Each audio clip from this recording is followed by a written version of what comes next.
पूंजी भी नहीं थी और हमारी जड़ों पर एक नया फरमान लाया गया। पहले उत्तर प्रदेश में मुसलमानों को नमाज पढ़ने पर रोक लगाई और फिर सौगात में ये बिल लाया गया। निसार में तेरी गलियों पे है वतन, जहां चली है रिवाजो गैर कि कोई ना सर उठाकर चल सके। मैं सभापति जी आपको ये बताना चाहती हूँ कि ईद के मौके पर एक विधवा महिला अपनी लड़की के साथ मेरे पास आई और उसने बताया कि वह एक वक्फ की प्रॉपर्टी में रहती है, वही उसके सर पर छत का काम भी करती है और उसकी रोजी रोटी भी वहीं से आती है। वो इस बिल को लेकर इतनी फिक्रमंद थी कि कहीं उससे वो उसकी संपत्ति ना छीन ली जाए। वो अकेली एक ऐसी महिला नहीं है, ऐसे लाखों लोग हैं जो वक्फ की गरीब महिलाएं जो वक्फ की संपत्ति से अपना रोजगार चला रहे हैं।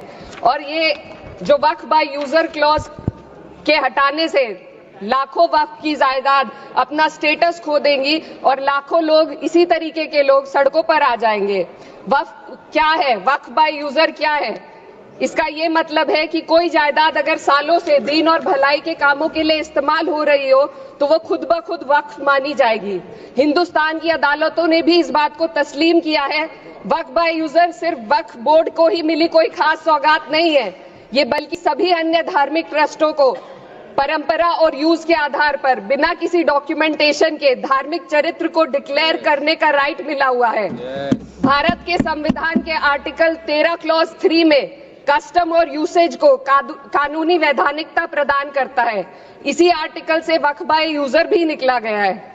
इस बिल के कानून बनने पर वक्फ बोर्ड तो इस प्रोविजन से हाथ धो बैठेगा, लेकिन अन्य धार्मिक ट्रस्टों को यह सुविधा जारी रहेगी।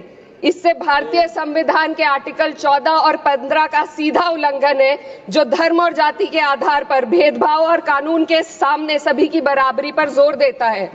मैं इसके साथ ये भी कहना चाहती हूँ कि सत्ता के लोग जो एक दूसरे की पीठ थपथपा रहे हैं कि वक्फ बाय यूजर का जो अमेंडमेंट इन्होंने दिया उसको एक्सेप्ट कर लिया गया है, लेकिन इनकी शरारत यह है कि उसके साथ ही एक ऐसा प्रोवाइजो इसमें शामिल किया गया जिसके आधार पर यह कहा गया है कि अगर कोई भी वक्फ की संपत्ति विवादित हो तो वो अपना वक्फ स्टेटस खो देगी। तो जो अमेंडमेंट इन्होंने दिया है, जिसको एक्सेप्ट कर लिया गया है, उसका कोई मतलब नहीं है।